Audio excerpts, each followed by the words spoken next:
Добрый день, дорогие друзья, с вами Мистер 221 и, конечно же, мой друг Форест. Всем здорово. Всем здоров. Сегодня я покажу обманку кошелька iPhone.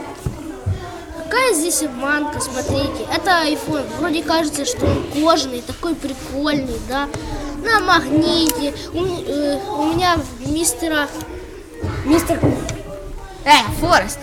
Фореста сломался, он ее починил. Это китайская вещь, нам ее только вчера подарили.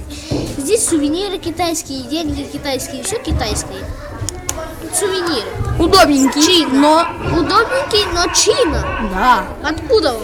Да, конечно же, с Кажется, Китая. что он американский или японский, но он китайский.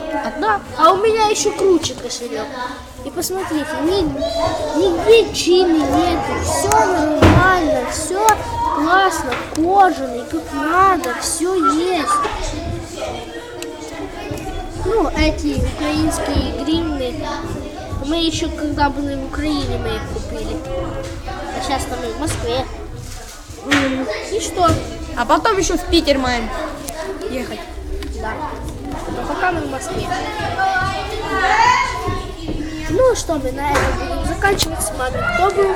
Мистер 221 и Форест. Мистер Форест. Всем пока. Пока. Подписывайтесь на канал, ставим лайк.